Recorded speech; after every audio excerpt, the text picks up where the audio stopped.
Tiene que ver con, tenemos 4 virtudes fundamentales. Esas 4 virtudes fundamentales se llaman virtudes naturales o virtudes cardinales. Cardinales viene del latín cardine cardinum, que significa literalmente gozne. Le pido al caballero que está cerca de la puerta que la mueva, por favor. ¿Qué pasaría si la puerta no tuviera goznes? Se cae. ¿Se cae? ¿O no sería puerta? Sería una pared. ¿Sí? Entonces, las 4 virtudes cardinales o 4 virtudes gozne son las 4 virtudes en torno a las cuales va a girar y a dar vueltas la vida humana. Sin esos 4 goznes, la vida humana se volvería absolutamente imposible. Hasta los menos virtuosos practican algo de virtud. La absoluta ausencia de virtud no es posible, así como tampoco la absoluta presencia del mal. ¿Sí? No es posible extremos tan absolutos. Solamente Dios es un ser absolutamente perfecto. En nosotros, por buenos que seamos, siempre va a haber un rasgo de perfectibilidad. Y en un ser humano, por perverso que sea, siempre va a haber algún rasgo de bondad. Bueno, hasta en el Pejelopostli, ¿no? Y en su corte de asesinos de nonatos, hasta en ellos debe haber algún rasgo de bondad. Entonces, las 4 virtudes naturales fundamentales o virtudes gozne son la prudencia, la justicia, la fortaleza y la templanza. Sin ellas estaremos contribuyendo a incrementar los azotes y plagas de los que tanto nos escandalizamos y nos aterramos. El lunes hicimos la lista, ¿no? ¿Acuerdas? Narcotráfico, violencia, divorcio, contaminación, manipulación de las masas por los medios masivos, etcétera, etcétera. La lista fue larguísima. De los que tanto nos escandalizamos y nos aterramos, mientras que nada hacemos para sembrar o rescatar las virtudes en nosotros mismos y en quienes amamos. ¿Cuál es entonces el mejor acto educativo que podemos realizar en una familia?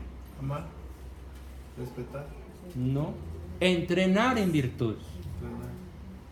El mejor acto que puedes hacer por las personas que amas es facilitarles o proporcionarles o de ayudarles de alguna manera a descubrir la virtud y enamorarse de ellas, de las virtudes.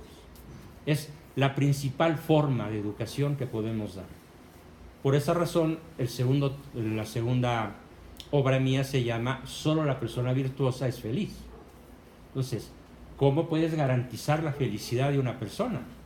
Haciéndola buena. Por lo tanto, en la educación de nuestros hijos o en la relación con nuestras esposas, lo más importante no es ser proveedores. No importa qué tan jugoso sea el cheque que lleves, o qué tan fastuosa sea la mansión en la que vivas, o qué tan moderno y maravilloso sea el auto que manejas, o la ropa de marca que les compras. Eso no vale lo suficiente como para darle sentido a la vida. Y sin embargo es lo que hoy le da sentido a la vida de miles de millones de personas. Lo que tenemos materialmente. A ver, quítale su celular a un chavo adicto de 14 años. Lo matas. Y a veces de 8.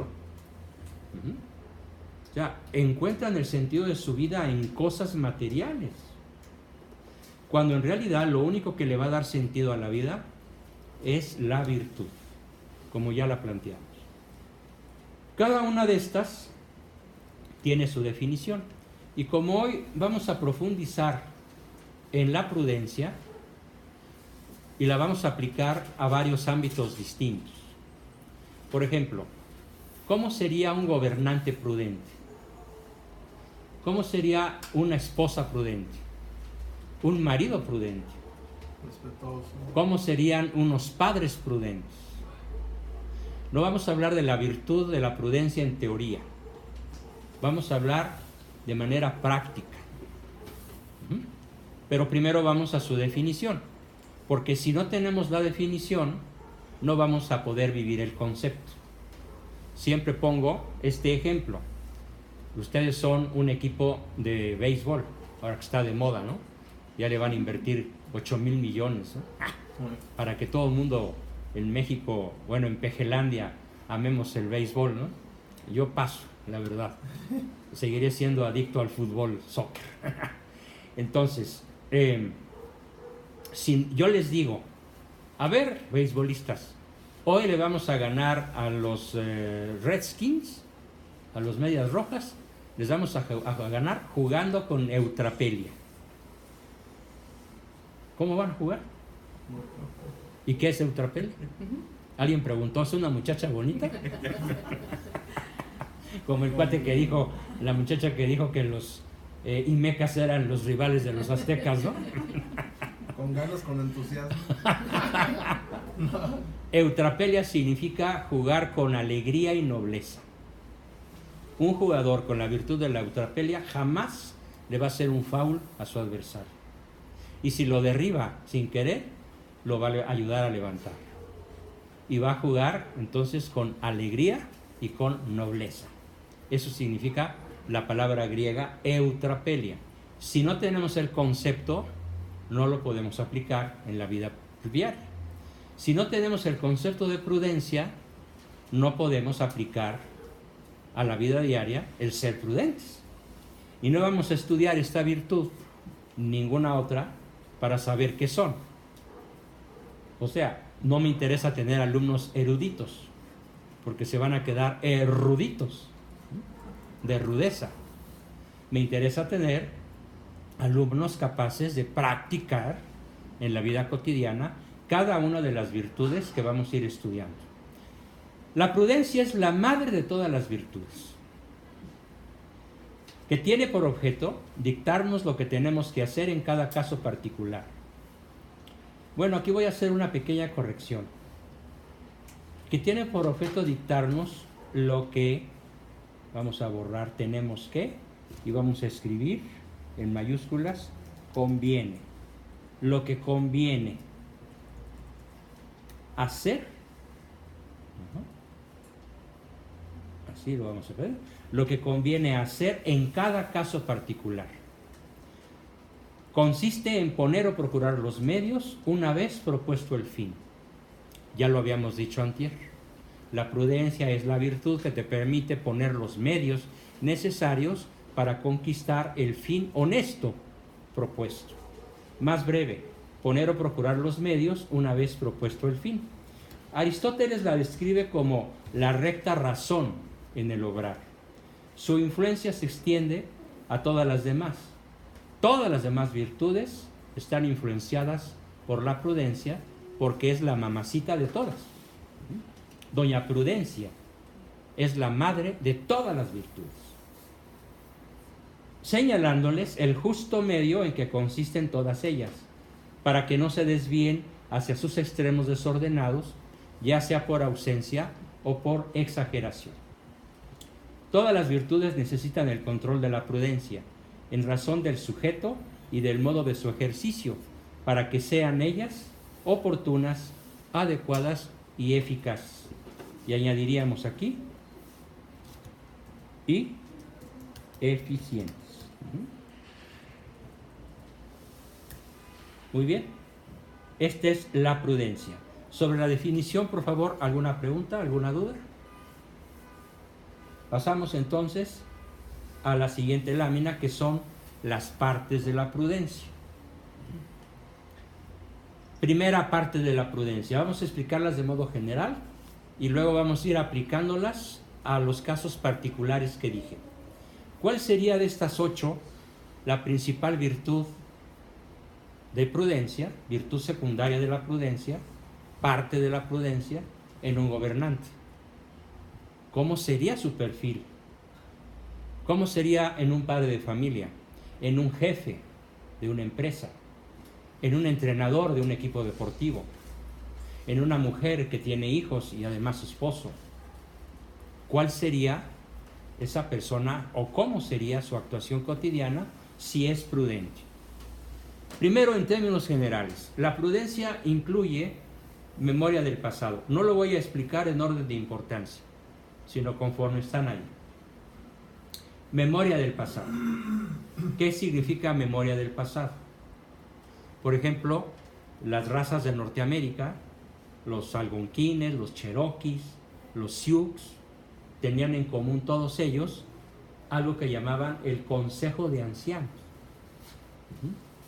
Y eran las personas más respetadas en las comunidades de los indígenas norteamericanos, que desgraciada y terriblemente, dramáticamente, fueron aniquiladas por los ingleses, en gran parte, por los holandeses y en menor grado también por los franceses, para crear Canadá y Estados Unidos.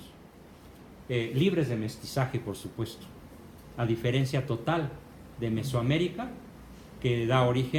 a la cual da origen Isabel, nuestra reina madre, y Cortés, por su afán de unir ambas culturas. Entonces, en las razas indígenas de Norteamérica se da eso que era digno de ser imitado por cualquier cultura. También se da en la cultura griega, también se da mucho en la cultura china. No se da en las culturas europeas mucho, aunque sí en España. Y en México, ¿cuál sería ese resto que todavía tenemos de la memoria del pasado? Es algo maravilloso que todavía existe. El valor que les damos a los abuelitos. ¿O no? ¿Por qué se quedaron tan...? ¿Qué dije? ¿Algo que no tiene sentido? El valor que le damos a los abuelitos. ¿O sí tiene sentido? Ellos tienen la memoria del pasado. ¿Sí? Dile al abuelo, pregúntale al abuelo. ¿Sí? Como aquel chiste que siempre cuento, no es un chiste, es una historieta real, de una muchachita de 6 años que ve a su mamá freír el pescado, y la niña de 6 años le pregunta a su mamá: oye mami, ¿por qué le cortas al pescado la cabeza y la cola antes de ponerlos en el sartén? Y la mamá le dice: ve y pregúntale a tu abuela, porque ella me enseñó. Entonces va la niña y le pregunta a la abuelita: oye abu, que por qué le dice mi mami que te pregunte que por qué le cortas la cabeza y la cola al pescado antes de ponerlo en la sartén. Ve y pregúntale a tu abuelita, ¿sí? Que está allá, o sea, a la bisabuela, perdón. Ya va con la bisabuela. Ay, hijita, después de escuchar la pregunta, ¿por qué será?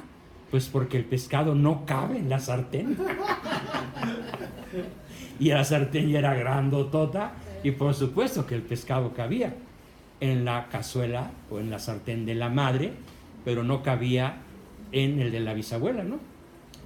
Entonces, esto implica que muchas veces no nos hemos dado cuenta de que las cosas ya cambiaron, ¿no?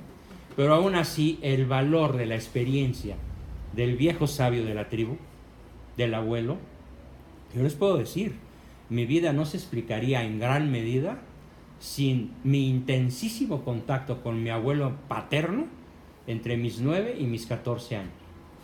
De hecho, mi novela, los 6 tomos que pienso publicar, los estoy escribiendo inspirado por él, porque él me narró completita como buen jefe del ejército cristero que fue, y como testigo del pacto de los generales que también fue. Ahí está todo. Lo que él me contó cuando yo era un niño y después un adolescente es mi memoria del pasado. Un pasado milenario, porque él tenía una cultura grecolatina insuperable y una memoria extraordinaria sobre la verdadera historia de México.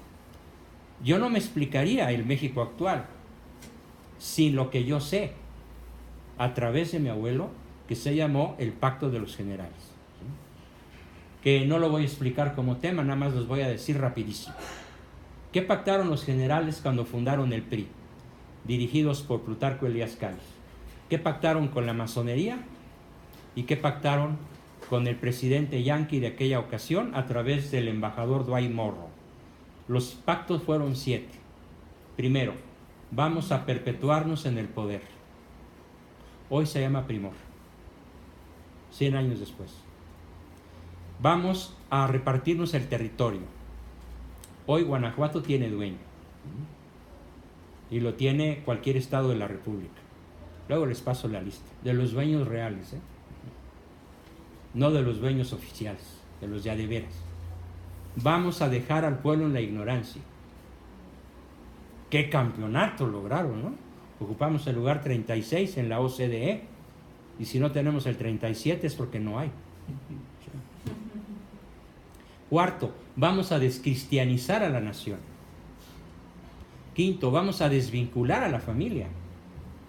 Sexto, vamos a dejar o hacer improductivo al campo.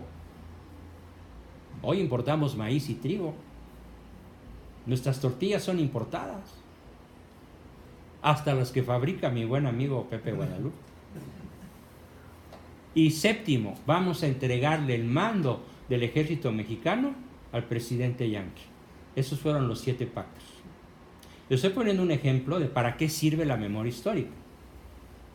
¿Para qué sirve en un gobernante la memoria del pasado?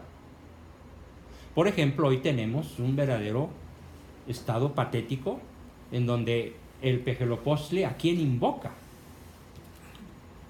¿A quién invoca para parecerse a ellos? Invoca al principal traidor de la historia de México, a Benito Juárez. Invoca a 3 psicópatas asesinos. Bueno, uno no tanto, pero 2 psicópatas asesinos legendarios fueron, ¿quién y quién? Zapata, Villa y desde luego Cárdenas, gran perseguidor de los católicos de su época. Entonces, como él no tiene memoria del pasado, vamos, ni siquiera tiene memoria de nada. Todos somos súper desarrollados a su lado, ¿no? Somos genios a su lado. Entonces él como gobernante, si fuera un buen gobernante, es más, digámoslo así, si yo fuera presidente, ¿cuánto utilizaría yo la memoria del pasado? ¿Y quiénes serían mis héroes para hacerlos vigentes en un modelo de gobierno actual?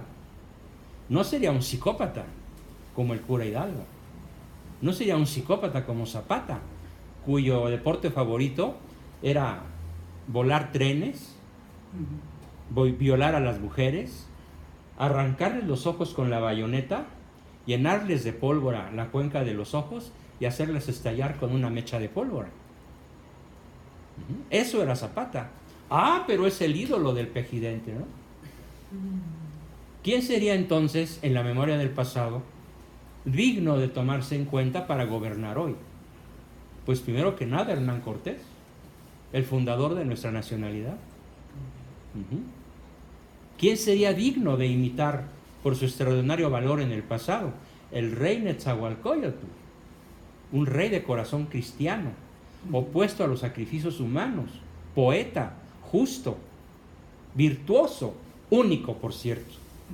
Nadie más lo iguala. Ningún gobernante en Mesoamérica copió este modelo de virtud, porque él siguió por un dios que no tenía popularidad en Mesoamérica porque era un dios bueno.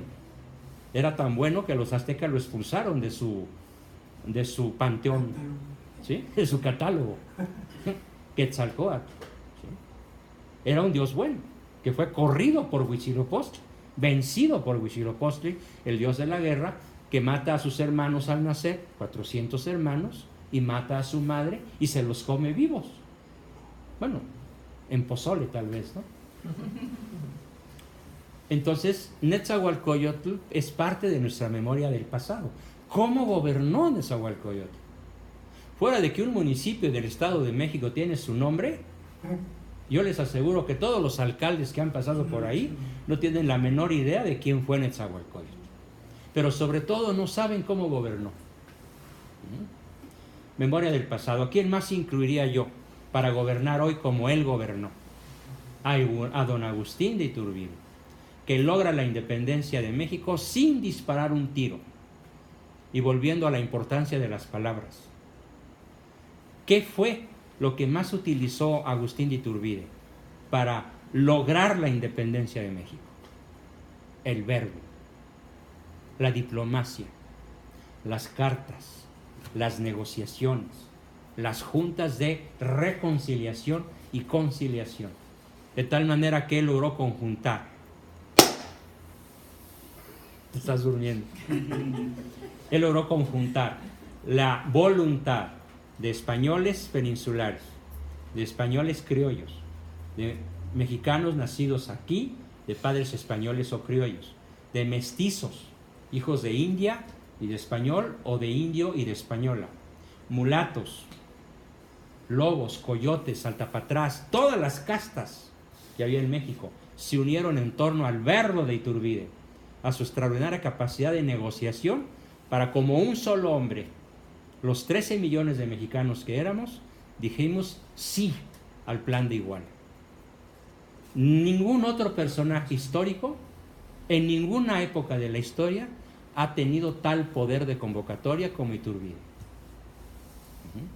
Claro, eso no le convenía al Imperio del Norte, ni a los masones aztecas, yo no les llamo mexicanos, aztecas, por caníbales y asesinos. Y gracias a la masonería, ya una vez lograda la independencia, en 1824, lograda en 1821, para 1824, por ahí del mes de junio, Iturbide es asesinado por la masonería mexicana. Larga historia de contar, pero su forma de gobernar, su forma de unificar, su forma de combatir las innumerables batallas en las que él participó, su estrategia como militar, su inteligencia para ganar con inferioridad numérica las batallas más difíciles y después para ganar las batallas más difíciles con el poder de su voz, marcan una memoria histórica que ¿cuántos mexicanos creen que conocen? 1 de cada 10,000. Y me voy mucho. En el gobierno les aseguro que nadie lo sigue y muy probablemente nadie lo conozca. Y después de Iturbide, nuestra memoria histórica, si yo fuera presidente, ¿a quién honraría? A don Miguel Miramón, que dio su vida por luchar contra las fuerzas yanquis, que finalmente fueron las que ayudaron a Juárez a instalar la reforma, las leyes inicuas juaristas, el robo de los bienes de la iglesia, la educación laica, el divorcio y la destrucción de la familia. Él luchó contra Juárez. Entonces, no solo como el Pejelopostli. ¿Saben qué dijo hace 2 o 3 meses? El espíritu de Juárez habla por mi boca. Por eso los psiquiatras y psicólogos de México lo declaramos demente, ¿sí? Unas horas después. Este cuate ya tiene delirium tremens, ¿no? Por su boca habla Juárez. Y lo dijo tal cual, en una de sus aburridísimas mañaneras, en donde por fortuna el otro día pasaron un video con una fila como de 30 niños, todos durmiéndose. Pero literalmente, echándose la cabecita sobre el compañero, abriendo la boca, haciéndose así en los ojos, tirándose de la silla, pero todos, no uno. ¿Sí? Bien, entonces, Miguel Miramón. ¿Quién más? Un personaje que está como el novio de Nadia Comaneci, porque nadie lo conoce, que se llama don José Joaquín Herrera, presidente sin mancha. Yo tuve un tío que nació aquí en Guanajuato capital, don Alfonso Trueba Olivares, que fue fundador de la Unión Nacional Sinarquista, junto con José Antonio Urquiza y mi padre. Ellos tres fundaron el sinarquismo. Y don Alfonso Trueba Olivares escribió un libro maravilloso, que casi me lo aprendí de memoria, que se llama José Joaquín Herrera, presidente sin mancha. Este señor fue presidente por periodos breves, de año y pico, por 3 ocasiones. ¿Qué hizo durante sus periodos cortos? Ceder sus bienes familiares de abolengo de siglos atrás para pagar la deuda externa de México. ¿Qué presidente ha hecho eso? Aparte de él. Nadie. Bueno, este que dijo que ni un préstamo más, acaba de chutarse uno de $8,000 millones. Y de JP Morgan. Y de JP Morgan, la mafia del poder. Nacional, con un crédito extranjero. Ajá. Para pagar, para renegociar, ¿cuánto creen? El 2.8% de la deuda total de Pemex, no de México, de Pemex. Haz de cuenta que tú debes 100,000 pesos a tu vecino y consigues un préstamo en el banco que quieras para renegociar 250 pesos. Y los otros 99,750, ¿qué onda? ¿Qué pasó con ellos? Pues siguen generando intereses impagables. Por eso mi visión del futuro es esta, ¿sí? Le va a ir tan mal a PG que México se va a salvar. Cuando el dinero se le acabe, yo quiero ver qué pasa. El dinero se le va a acabar en no más de 2 años. Va a ser innegociable. ¿En Venezuela fue más 20 años o más? No, lo que pasa es que allí llegó dinero ruso, dinero chino, es otro caso. Yo pensé que iban a ser unos 20 años. No, México no se parece a Venezuela en casi nada. Para empezar, si comparamos al mexicano promedio con el venezolano promedio es pasguato. Perdón, pero así es. Es sumiso. El mexicano promedio es bronco. Cuando menos de Guanajuato para arriba.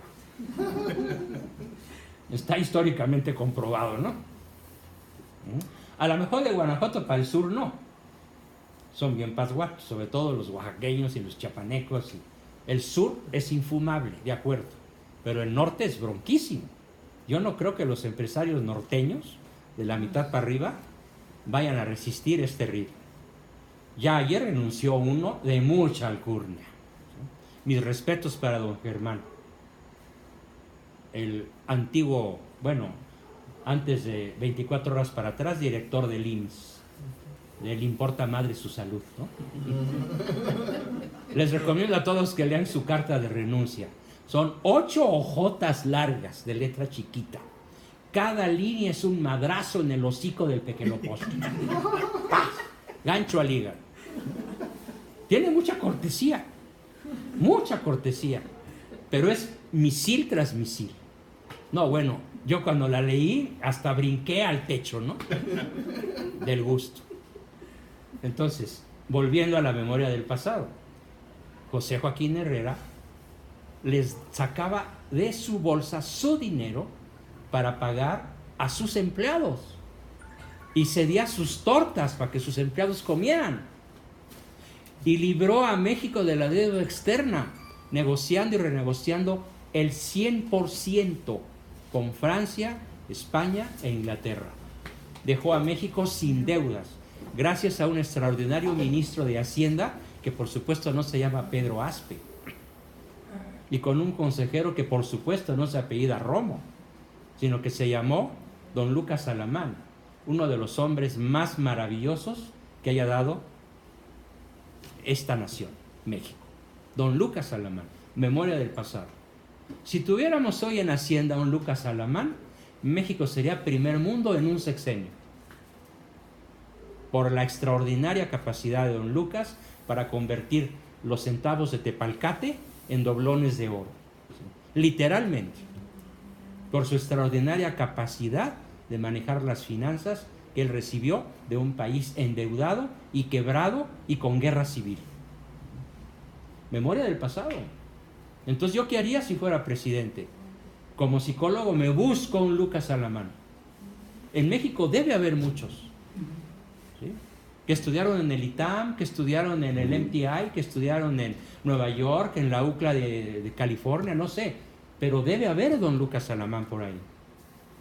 Y contrataría a un consejero tan inteligente como los tuvo Porfirio Díaz, sobre todo en sus últimos 15 años de gobierno. En vez de contratar a la basofia, ¿sí?, es una basofia y no es insulto, es definición. ¿Quién está hoy en el gobierno? Lo peor del PRI, lo peor del Morena es el Primor y lo peor del PAN. Bueno, siquiera ya se salió de ahí Germán. Espero que otros muchos sigan ese camino, por dignidad siquiera. Entonces, la memoria del pasado nos sirve para contratar un militar como Miramón, que combata el narco. Sí.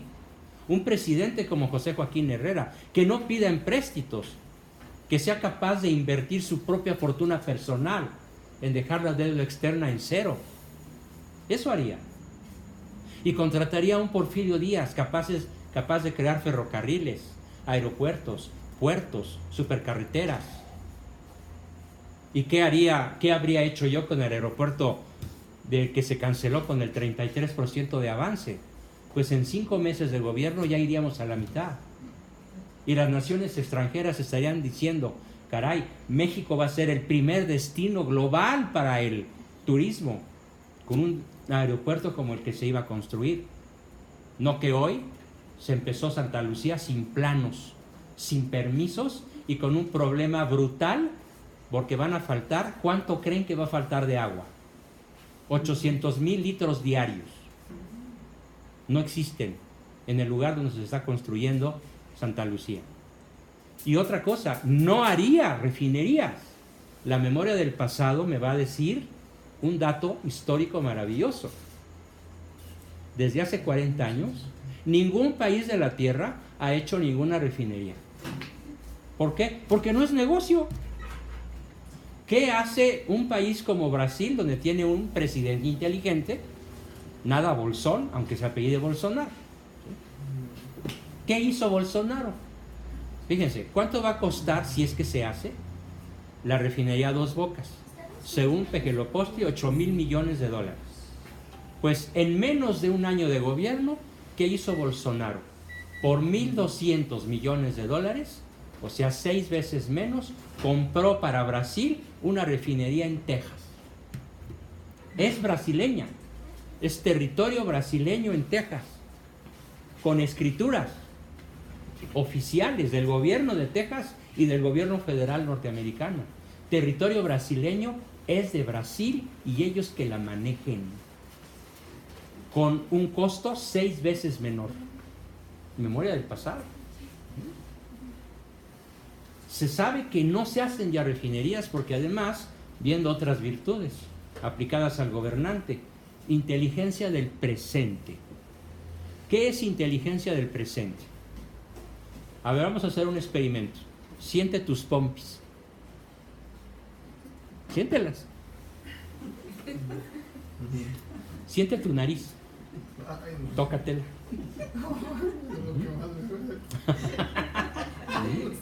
¿Correcto? Sóbate la calva. Ajá.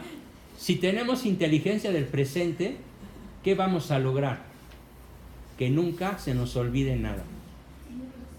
No olvidamos un celular, no olvidamos pagar las cuentas, no olvidamos apagar la luz, no olvidamos cerrar la puerta con llave en la noche, no olvidamos nada, porque tenemos inteligencia del presente. Es una de las extraordinarias habilidades de un buen gobernante.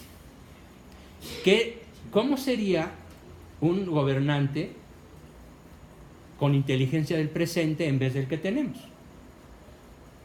¿Cómo sería? Con datos verídicos, reales, Con comprobados. estadísticas. No diría jamás, yo tengo otros datos. Diría, aquí están los datos o gracias por los datos. ¿Sí? Pero jamás nos va a salir con macuarreces de que yo tengo otros datos. ¿Sí? Pero por fortuna se ha convertido en chiste nacional. Ya para todos se dice, no, yo tengo otros datos. En cualquier discusión ya lo sacamos, ¿no? Entonces, como no está atento a la inteligencia del presente, no sabe que ya no se reconstruyen refinerías.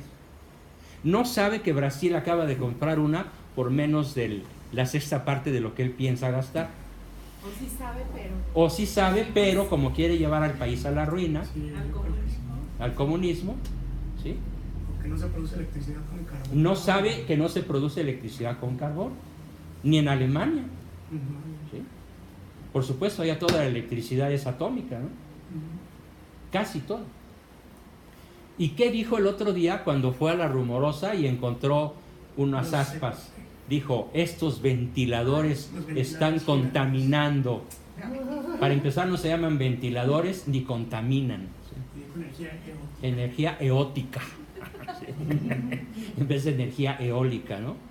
Entonces, un buen gobernante se dedica todos los días a observar lo que está ocurriendo en la punta de su nariz, al borde de sus orejas, al alcance de su mirada. Tócate la barba. Hace un segundo no sabías que traías barba, ahorita sí. ¿Sí? Agárrate tus lentes que se van a caer. Hace un segundo no sabías que los traías aquí, ¿o sí? ¿No? Entonces eso es inteligencia del presente. Estate constantemente alerta de lo que te está ocurriendo a ti y a tu alrededor. Eso le permitió a Iturbide ganar todas sus batallas. ¿Sí? Eso le permite a cada estadista poder tener datos fidedignos por su tremenda inteligencia del presente. Seguimos, docilidad intelectual y emotiva. ¿Qué significa ser dócil, intelectual y emotivamente? Tener los mejores asesores. Les voy a poner un ejemplo histórico juntando esta tercera con la primera. ¿Saben qué hacían los emperadores romanos para tener docilidad intelectual y emotiva? Algo verdaderamente genial, digno de imitarse. Cada emperador contrataba un enanito, o sea, de 1,20 de estatura, chaparrititito, ¿no? Un enano, no estoy hablando de lenguaje despectivo, un enanito. Y ese enanito tenía solo una cosa que hacer: acompañar al César en sus entradas triunfales por la Vía Apia, cuando era recibido, ¡Ave César, divino! Tú eres el máximo redentor de la patria, ¿no? Y el enanito iba jálele la túnica diciendo, no te hagas tonto, recuerda que eres un simple mortal y te puedes morir, ¿sí? Bájale a los humos. Y si el enanito se dormía y no decía lo que tenía que ir diciendo, lo tiraban y contrataban otro que tenía que siempre irle diciendo al emperador, recuerda que no eres Dios, eres un simple ser humano. Y eso ayudó a que casi todos, excepto Nerón y Calígula, fuesen gobernantes verdaderamente notables en grado verdaderamente extraordinario, tanto en el manejo de su pueblo como en la conquista, más que conquista militar, conquista civilizadora. Un solo ejemplo: Francia quiso ser romana por el conquistador que les tocó, que fue Julio César. Todos quisieron ser romanos, los galos, que eran una tribu salvaje, ¿sí? Por la forma de vida que ellos intuyeron que iban a tener con las leyes romanas, basadas en la justicia natural, en el derecho natural, en lo que hoy el verdadero derecho se tiene que basar, en la jus naturalis, en el derecho natural. Cosa que este gobierno lo maneja exactamente al revés. No hay un solo principio del gobierno actual que tenga fundamento en el derecho natural. Entonces, docilidad, pues hay que escuchar a los asesores. Hay una columna, muchas columnas que critican al actual Pejelopostli diciendo, no escucha a nadie. El presidente no escucha a nadie. Tiene a su gabinete descalificado y aislado. Y él dice todo. ¿Cuándo han oído ustedes una declaración de cualquier miembro de su gabinete? Y mientras él esté ahí, no las vamos a escuchar. Y si la dice, la desmiente él mismo. Y si lo dicen, dice, no, Romo no dice la verdad. No, fulano no dice lo que yo sé. La verdad es esta. Él es el bien, la verdad, la belleza y la vida. Absoluta ausencia de docilidad intelectual y emotiva. Sagacidad. ¿Qué es sagacidad? Aplicada a la vida cotidiana. ¿Se acuerda alguno de ustedes de haber visto un programa que se llama MacGyver?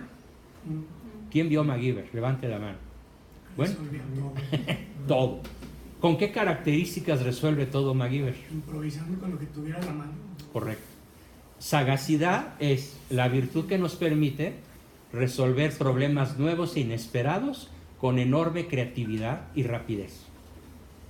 ¿Qué tan sagaz es Pejelopostli?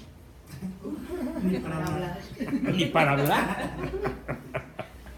O sea, es exactamente lo contrario de sagaz. Entonces, no voy a entender hasta que esté en la otra vida cómo diablos se les ocurrió a 32 millones de analfabestias ponerlo ahí. Al hombre menos ilustrado del pasado, con menos inteligencia del presente, con cero docilidad intelectual y emotiva, con nula sagacidad para resolver problemas nuevos e inesperados, nula.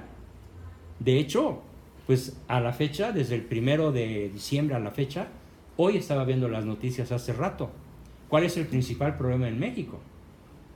Los 14,000 muertos que suman en 5 meses.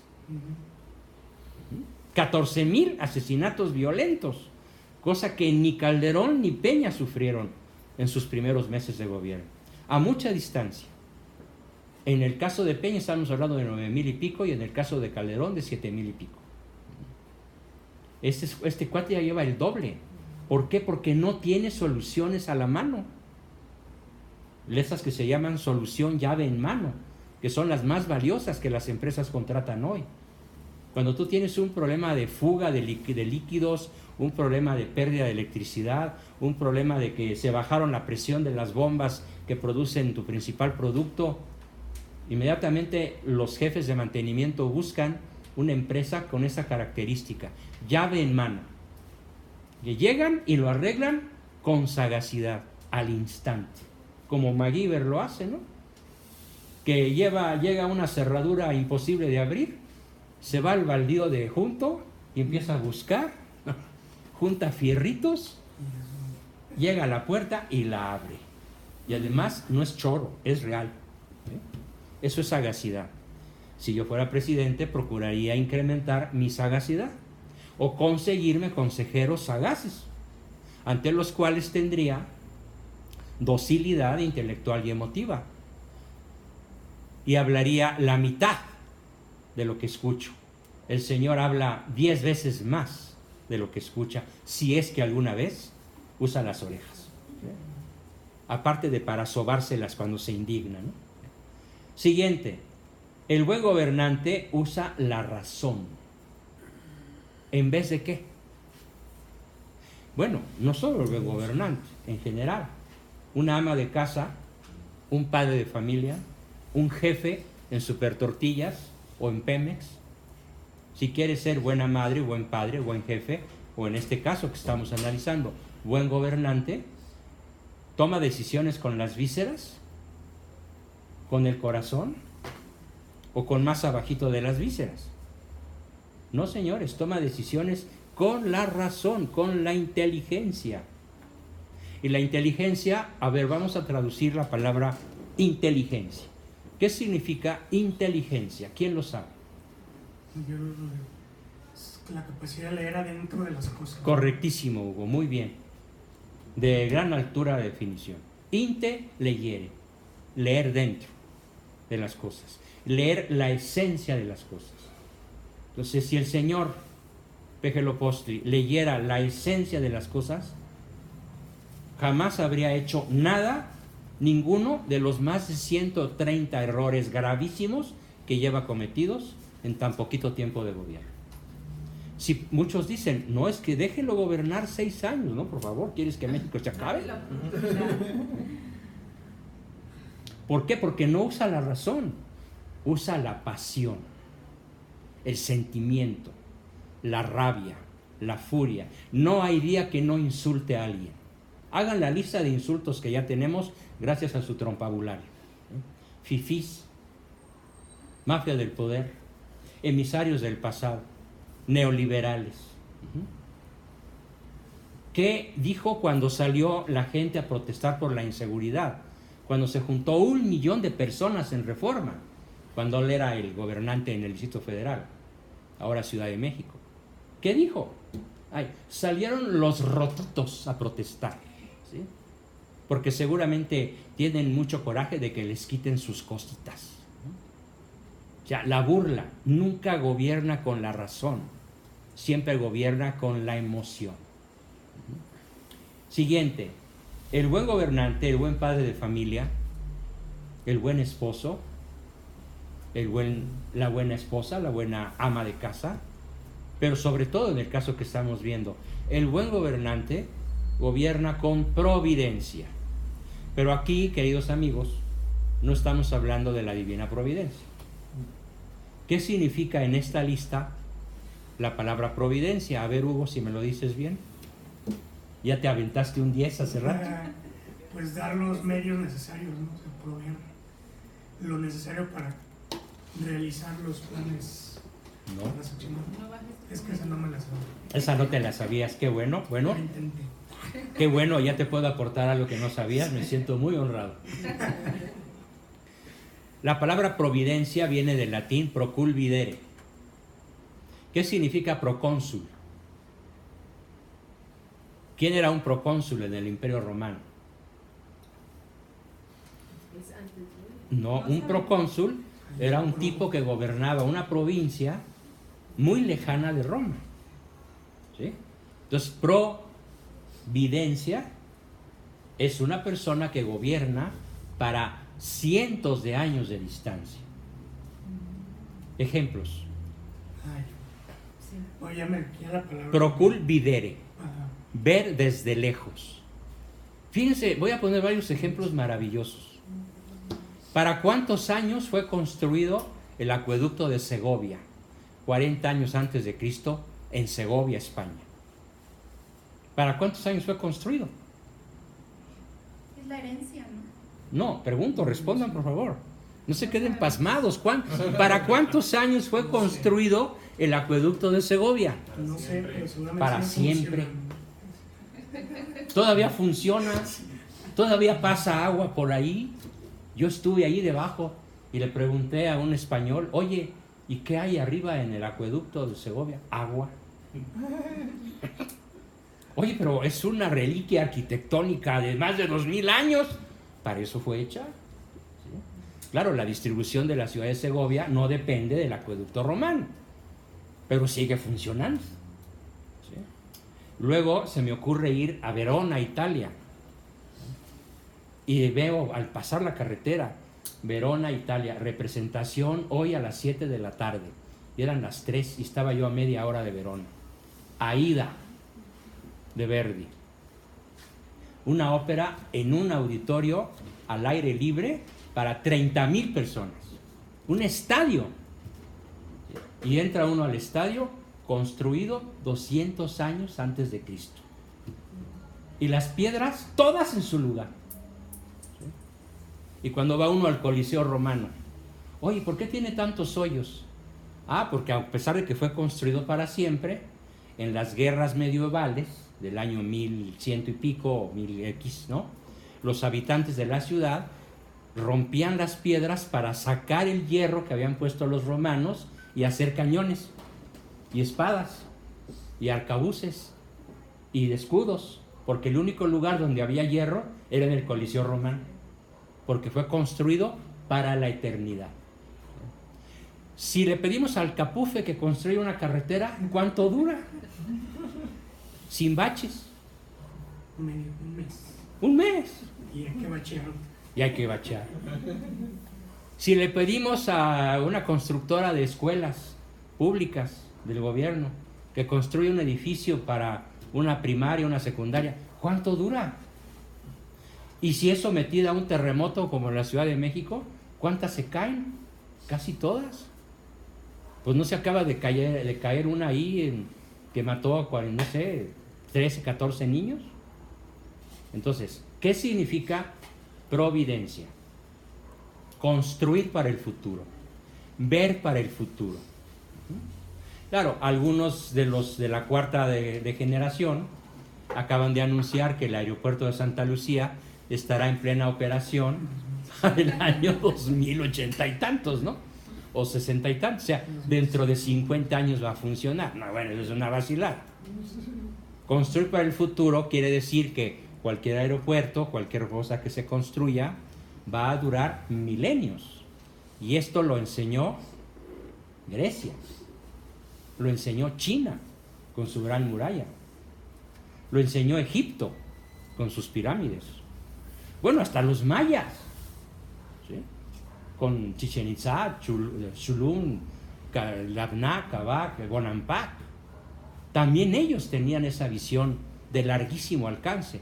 Les falló en una cosa terrible. Las culturas mayas, que fueron 3, se autoaniquilaron porque no pensaron de acuerdo a las leyes naturales. ¿Y qué fue lo que aniquiló a las 3 culturas mayas? El incesto, el casamiento entre hermanos y primos. Por eso cuando los españoles llegaron a Yucatán, las ruinas mayas estaban cubiertas por la selva. No crean que acabaron con la cultura maya los españoles. Acabaron, gracias a Dios, con la náhuatl, que tenía en sus paredes hasta 2 metros de costra de sangre. Pero las actuales joyas arquitectónicas del pasado maya estaban tapadas por la selva, porque esas tribus no previeron, no tuvieron la visión del futuro de que si se casaban entre sí, iban a llegar a un momento en el cual extinguieran su propia raza, ¿sí? Y llegaron a ser tan débiles que las tribus vecinas les declaraban la guerra, los vencían y los desperdigaban, ¿no? Después se volvieron a reunir, pero siguieron con sus viejas costumbres de no pensar. ¿Y qué pasa si nos seguimos con la costumbre de la endogamia? Fue lo que los exterminó por 3 veces. Bien, entonces, ¿qué haría yo si fuera presidente? Construir aeropuertos, puertos, carreteras, redes de internet, vehículos espaciales, tecnología para el resto de la historia. ¿Para cuánto construye el gobierno mexicano? Para menos de 6 meses. Por hábito, ¿eh? ¿Y a qué costo? Es un costo brutal, como el que decía el otro día, hablando de la raya amarilla que pinta un obrero alemán en una ciudad alemana por 160 euros, y aquí costaba 1.600.000 pesos, la misma raya. Entonces, proculvidere, providencia, visión del futuro. Claro, la única visión del futuro que yo le veo al Pejelopostli es, ¿cuál? Reelegirse. ¿Saben qué dijo el lunes? Algo aterrador. Yo les pido a los mexicanos que por favor de una vez vayan pensando que es muy probable que el tiempo no me alcance. Igualito. Así lo dijo. ¿Qué está diciéndonos? Me voy a reelegir para que el tiempo me alcance. Y entonces yo ese día empecé a rezar: Dios mío, ¿te lo llevas o te lo mando? Y luego al día siguiente la Celia Lora dice: ¿vieron a la Celia Lora lo que dijo? No, mis respetos, me caía gordísima la encueratriz esa. No, ya la amo, la aplaudo, ¿no? Y dijo: es que hay que fusilarlo. Y le dijo la que lo estaba entrevistando, que no me acuerdo, creo Adela Micha. Dijo: ¿de veras lo harías? Pues claro que sí, nada más dame el rifle y me lo echo. Bueno, tiene millones de seguidores, literal, en 4 días. En Instagram subió de 20 a 25,000. Bueno, no es para tanto, pero ya hablando en serio, hay que ir pensando en el tiranicidio, ¿eh? A lo mejor no es una salida válida en esta ocasión, porque ¿cuántos tiranicidios tendríamos que cometer? Pues como 150,000, ¿no? Es una pandilla tremenda, ¿no? Entonces, proculvidere, visión del futuro. Y tenemos 2 virtudes más aplicables a cualquier ámbito de la vida. ¿Qué significa, Hugo? A ver, o Pepe, o nuestro universitario Manuel. A ver, voy a exprimir tus neurones. ¿Qué significa circunspección? Pepe lo sabe. ¿Ya me lo oíste alguna vez? Sí. Circunspección. Me suena a ver todo alrededor. O sea, ¿vas bien? Contexto. Todas las partes del... Una persona circunspecta tiene la virtud de la circunspección. Yo no conozco una persona humana más circunspecta que una buena ama de casa. No se le va una. Tiene visión camaleónica. ¿Sí? El niño le dice, hola mamá, y va entrando por la puerta. Y la mamá va camino a la cocina, ¿no? Y la mamá le dice, olvidaste tus libros en la escuela, como si tuviera ojos en la nuca. ¿Cómo lo vio? No arreglaste tu recámara. Mami, sí, pero si no has entrado a mi cuarto, pues como si lo estuviera viendo. Sí, una buena madre es un excelente ejemplar de circunspección, o un buen cocinero. Tiene a la vista el machete, el afilador, la salsa, el aceite, la sartén, el mango, la estufa, ¿no? El entorno, el techo, el piso, las paredes. Entonces, ¿cómo vamos a ejemplificar al circunspecto? Es un camaleón. ¿Cómo mira un camaleón? El camaleón tiene visión que se llama 360 grados. O sea, el camaleón voltea el ojo para arriba, para abajo, a la izquierda, a la derecha, chueco, derecho, oblicuo, y con los dos ojos. Y además visión tridimensional, visión estereoscópica. Pero para toda, hagan de cuenta que el camaleón puede ver una esfera por la pared de adentro, estando adentro de la esfera. Esa es visión circunspecta. ¿Cómo sería un gobernante con visión circunspecta? No, pues sería maravilloso, sería genial, ¿sí? Porque no se le va una. Porque además de todas las anteriores, está observando todo lo que ocurre, sin que se le vaya nada. ¿Sí? Esta visión circunspecta probablemente es de las virtudes menos desarrolladas en la cultura mexicana. Y finalmente tenemos la última virtud de la prudencia, que es aplicable a cualquier persona, en cualquiera que sea su misión: ama de casa, esposo, papá, ingeniero, mecánico, conductor, lo que sea. La virtud de la cautela o precaución, que es la única virtud que se considera culturalmente en este país como sé prudente, ve despacio, no corras, bájale, saca la chancla, no seas patadura, vete despacito. Es una de las 8. Eso quiere decir que antes de decir algo, ¿qué tienes que hacer? Antes de abrir la boca, pensar. Conecta el cerebro. Es obvio que todos los días Pejeloposti abre la boca sin conectar el cerebro. A tal grado que yo me he preguntado, ¿acaso lo tiene? Es impresionante cómo no piensa lo que dice. No lo razona. No tiene cautela para decir cosas. A ver, fíjense lo que dice. Aparte de las 100 y pico de contradicciones que ha dicho, ahorita tengo una muy presente. Hemos traído a las mejores 4 constructoras de la tierra para construir la refinería de Dos Bocas.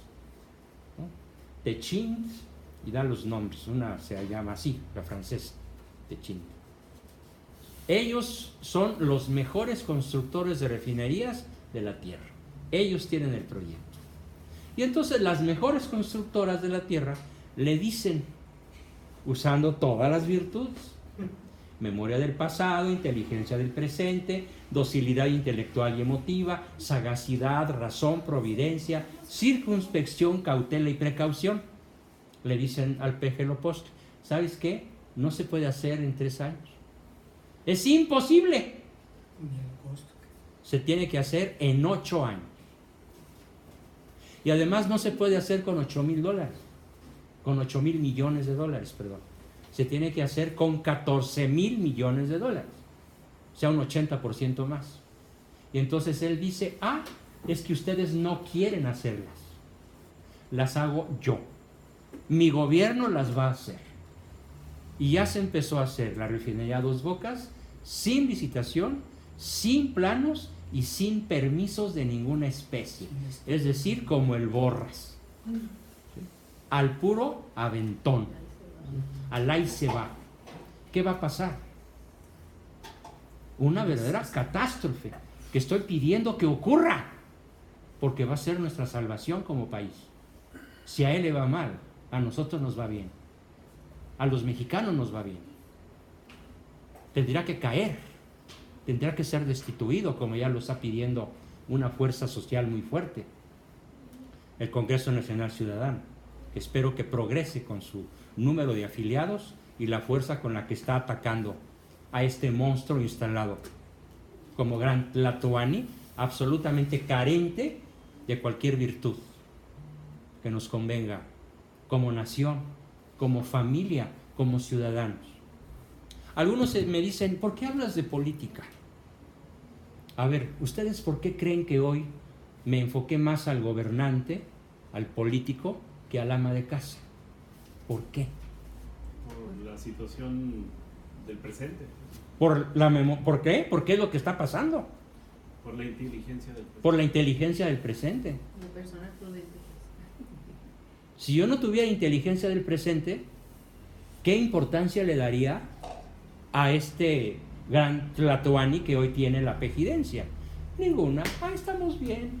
Como, cargo gasolina, tengo clientes, tengo trabajo, que ni siquiera, porque me he ido como en feria, como al diablo con San Miguel. Tengo becas y Tengo becas, para ¿sí? todos mis hijos. A todos mis hijos. Ya todos mis hijos están educados, todos adultos, todos recibidos, ¿no? Tengo un chorro de nietos, todos saludables. Pues, ¿qué me preocupa? No. ¿Cuánto, queridos amigos, esta situación de absoluta ausencia de prudencia, cuánto nos está afectando? Nada más a los 20 que estamos aquí. ¿Cuánto? ¿Poquito? ¿Algo? ¿Mucho? ¿O muchísimo? Pues todo, porque es nuestra nación, Muchísimo. nuestros hijos. O sea, ¿Qué van a vivir nuestros hijos con esa ausencia absoluta de visión del futuro, educados en la ideología de sexo? en la nada, perversión. En la perversidad. ¿Ya qué va a hacer de las familias mexicanas con la legalización del aborto? Pues no va a ser, no va a haber Pues sí, familias. ¿verdad? No va a haber familia, Pura destrucción. pura destrucción. O sea, vamos a sufrir como Europa un invierno demográfico. Claro, está planeado por las fuerzas mundiales. El que la población mexicana se destruya en 2/3 partes es un proyecto de gobernabilidad a escala mundial, y no solo para México, para toda la tierra. Y ese señor está siendo su sumo sacerdote, ejecutor. Por eso le llamo Pejelopostli, como el ejecutor en la época azteca era Huitzilopochtli, y sus sacerdotes. Pues hoy tenemos una visión del futuro aterradora, sin familia, sin sexualidad sana, sin equilibrio emocional, sin crecimiento poblacional, con la pirámide poblacional invertida. El futuro es terriblemente traumático, y por eso todos estamos obligados a hablar, discutir, proponer y participar en la polis, porque la polis no es estar en un partido político. La polis no es una tarea para los gobernantes. La polis es nuestra ciudad, es nuestro país, es nuestra nación, es nuestro futuro, y sobre todo el de mis hijos, y en mi caso ya el de mis nietos. Me preocupan más mis nietos que mis hijos. Como quiera que sea, mis hijos ya todos son adultos. Mis nietos no. Están naciendo apenas, los más pequeños cuando menos. ¿Qué país les vamos a dejar? En manos de una persona absolutamente carente de la más elemental prudencia para gobernar, de la más elemental virtud, para gobernar, que es la prudencia. Amén de las otras 4 que tampoco tiene. Pero por lo pronto nos concentramos hoy en este. Así que aquellos que me han denostado, que me han increpado, y que me han dicho incluso con groserías, a mí qué fregados me importa la política, ahí te va el mandarriazo. Si no te importa la política, no te quejes de lo que les pase a tus hijos y a tus nietos. En manos de la ideología de género y de Planned Parenthood y de todos los proyectos abortistas dirigidos desde la ONU, y que nuestros gobernantes actuales están obedeciendo con absoluta sumisión. Por eso hay que hablar de política, porque va de por medio nuestra vida, nuestra salud, nuestra dignidad y hasta nuestra libertad. Ya ahorita cualquier miembro de la Guardia Nacional, ojo con esto, se puede presentar en tu domicilio con una orden de aprehensión, no dictada por un juez después de un proceso, sino simplemente por ser sospechoso de actividades antipejistas y te llevan a la cárcel como en Venezuela y probablemente nunca vayas a salir. Eso ya es una realidad en México. Ah, pero no hay que hablar de política, ¿no? A mí qué fregados me importa eso. Qué mal están. Por esa razón quise hoy enfocar más que nada la segunda parte. Pongámonos las pilas y veamos, ¿y ahora qué hacemos? ¿Sí?